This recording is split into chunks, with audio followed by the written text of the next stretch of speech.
Le sommet mondial sur l'alimentation a défini la sécurité alimentaire comme étant l'accès pour tous, à tout moment, à une agriculture suffisante, saine et nutritive, permettant de mener une vie active et en bonne santé. Cette notion repose sur les quatre piliers fondamentaux de la sécurité alimentaire qui sont la disponibilité, l'accès économique et physique de la nourriture, l'utilisation de la nourriture et la stabilité des conditions permettant cet accès et cette disponibilité dans le temps.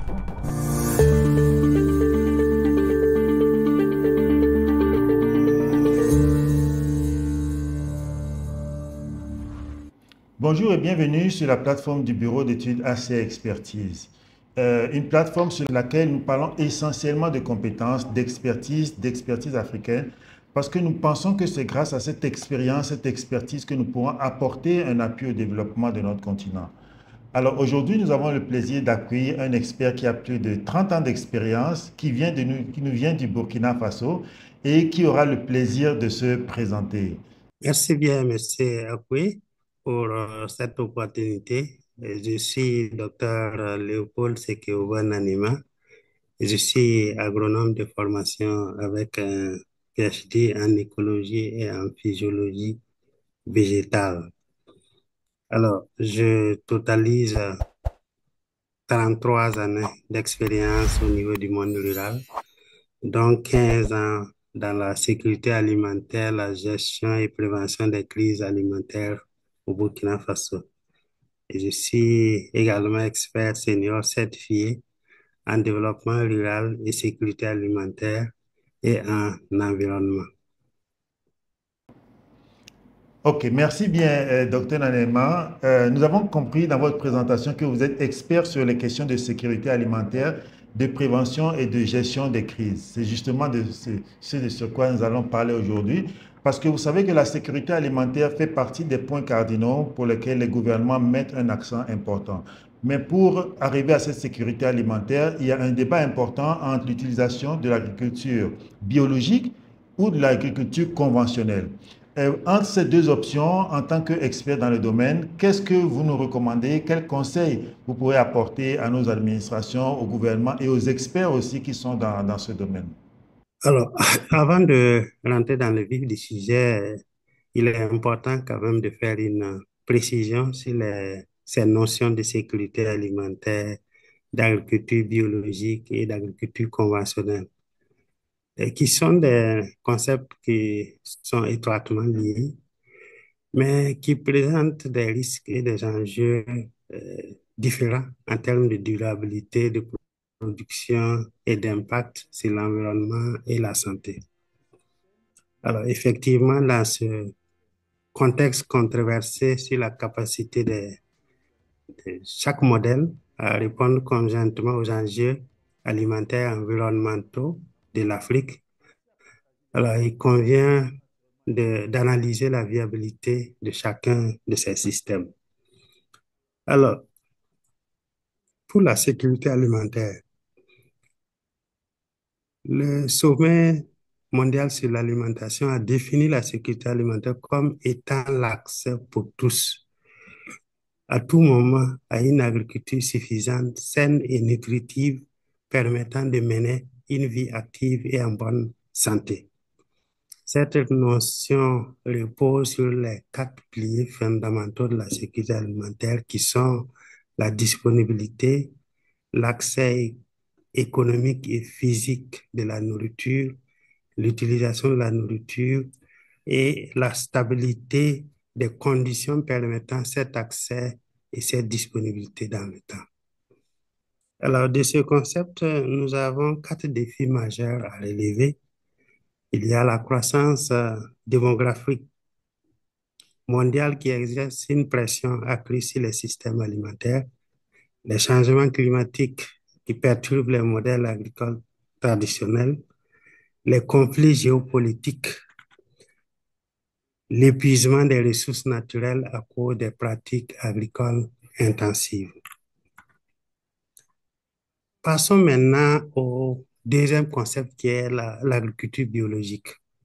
C'est le système agricole se repose sur une pratique d'agriculture ou d'élevage qui respecte donc l'équilibre naturel en bannissant donc l'utilisation de produits chimiques de synthèse ou d'organismes génétiquement modifiés.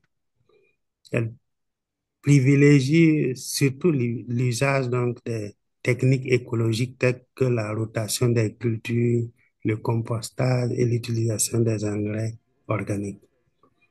À ce niveau, il y a principalement trois enjeux. Il y a le soutien à la biodiversité, car elle favorise la préservation des sols, des eaux et des écosystèmes. Il y a la réduction des impacts environnementaux, car l'agriculture biologique réduit l'utilisation des énergies fossiles et limite la pollution des eaux et des sols. Et il y a la production durable et résiliente, car elle favorise la résilience des exploitations agricoles face aux aléas climatiques. Mais au-delà de ces enjeux, il y a quand même des risques qu'il ne faut pas perdre de vue. Alors, le premier risque, c'est la faiblesse des rendements. En général, l'agriculture biologique offre des rendements qui sont plus faibles que l'agriculture conventionnelle. Il y a les coûts élevés de la production, car l'agriculture biologique est souvent plus coûteuse, ce qui se reflète sur les prix aux consommateurs. Il y a le besoin accru de main-d'œuvre. L'agriculture biologique nécessite beaucoup plus de travail manuel, ce qui peut être un frein à sa mise en place dans certaines régions. Enfin, voyons le cas de l'agriculture conventionnelle. Alors, c'est le système agricole qui est beaucoup plus dominant dans le monde. Il utilise des systèmes modernes de production, y compris l'usage intensif de produits chimiques, la mécanisation, les organismes génétiquement modifiés et l'irrigation à grande échelle. Elle est largement adoptée pour maximiser les rendements et satisfaire les besoins alimentaires mondiaux. Et comme enjeu, nous avons une augmentation des rendements, les progrès technologiques pour accroître l'efficacité et la productivité. Et enfin, l'économie d'échelle. L'agriculture conventionnelle permet des économies d'échelle, réduisant ainsi les coûts et les prix pour les consommateurs. Et nous devons également faire face à des risques non négligeables. Et le premier risque, c'est la dégradation environnementale, car l'usage intensif des produits chimiques et de fertilisants entraîne la pollution des eaux et des nappes phréatiques. Les changements climatiques, l'agriculture conventionnelle contribue de manière significative aux émissions de gaz à effet de serre par l'usage des engrais azotés, le labour intensif et la déforestation pour l'expansion des terres agricoles. Il y a également la résistance aux pesticides. L'utilisation massive des pesticides peut conduire au développement de résistance sur certaines usines nécessitant des produits plus forts et plus coûteux. Et enfin, la santé publique. L'exposition prolongée aux pesticides peut avoir des effets néfastes sur la santé, en particulier les travailleurs agricoles et les communautés rurales.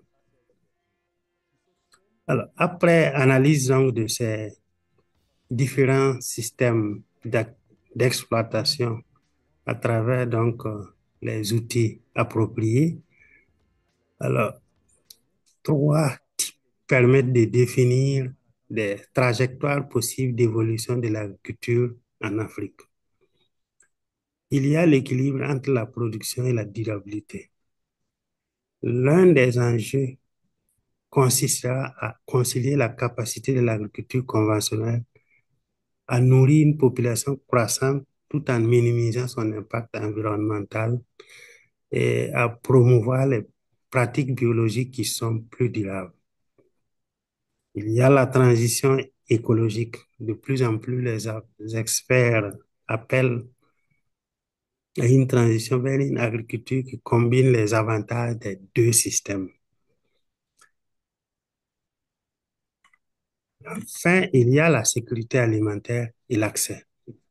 Pour garantir la sécurité alimentaire, il est crucial d'améliorer les systèmes de distribution alimentaire, de réduire les pertes post-récolte et de promouvoir des systèmes alimentaires plus résilients face aux chocs économiques et climatiques.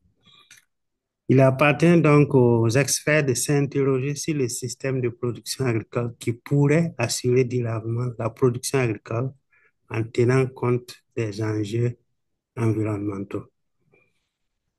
La sécurité alimentaire mondiale dépendra de la manière dont les modèles d'agriculture évolueront face à ces défis.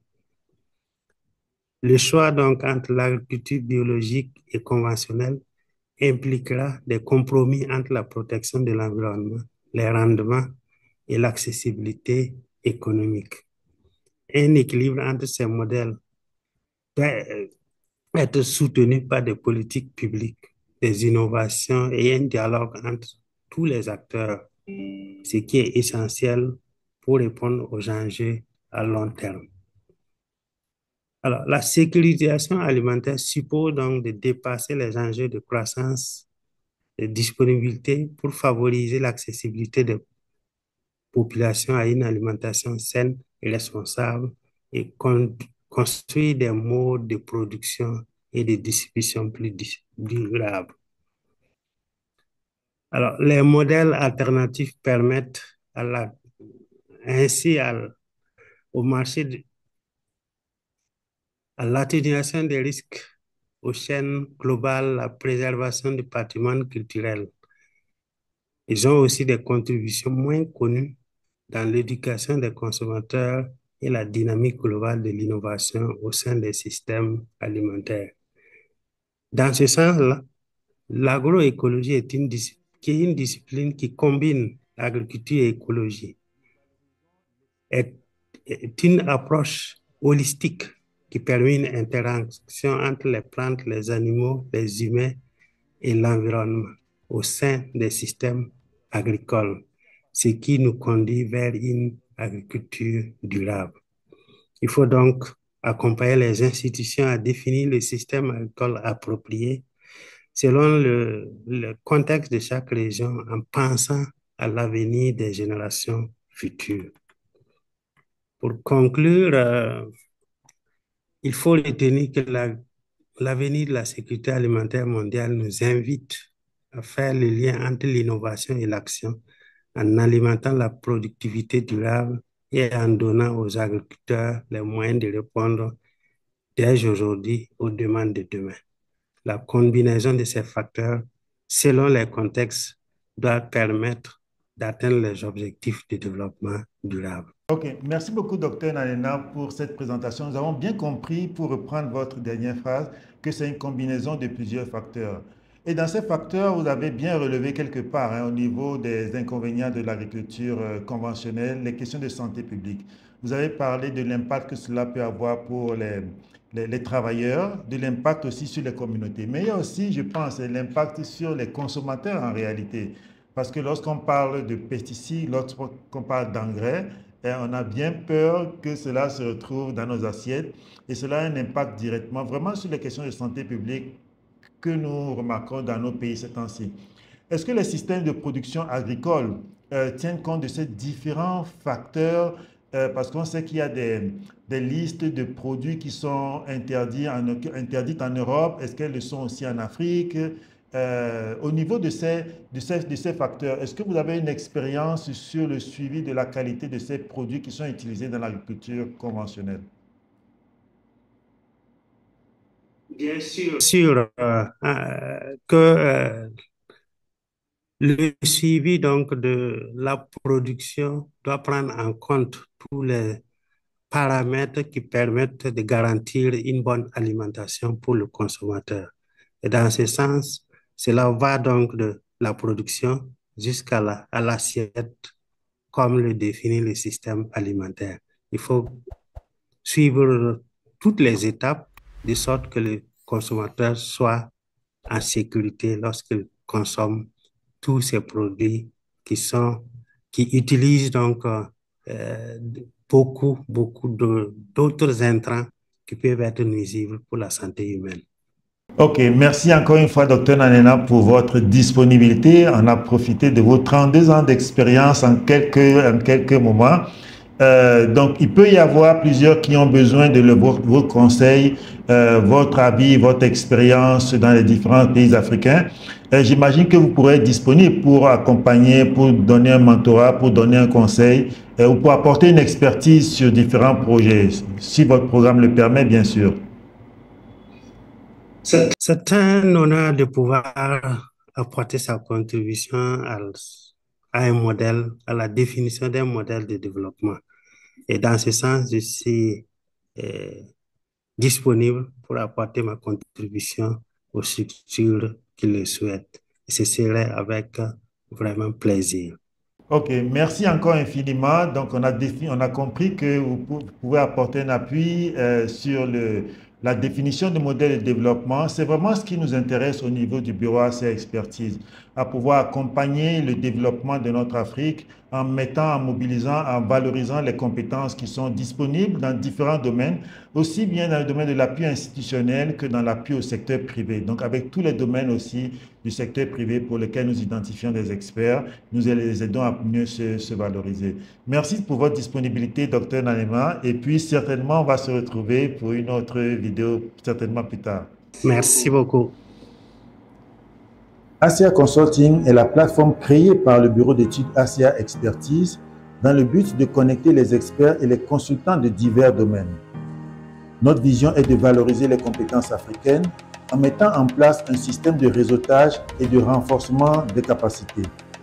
Vous êtes consultant, vous cherchez de nouvelles opportunités, vous trouverez sur la plateforme des missions quotidiennes dans divers domaines qui y sont publiés. Nos webinaires thématiques vous permettent de mieux comprendre le marché, d'enrichir vos compétences et de profiter des conseils pratiques d'autres experts. Élargissez votre réseau en vous connectant à d'autres consultants, partagez votre expérience et créez de nouveaux consortia. Profitez des conseils pratiques et des ressources spécialement conçues pour optimiser votre activité de consultant. Rejoignez ACA Consulting et faites partie de la communauté qui transforme le paysage du conseil en Afrique. Pour plus d'informations, veuillez nous contacter au numéro ci-après. ACA Consulting, la valorisation de l'expertise africaine.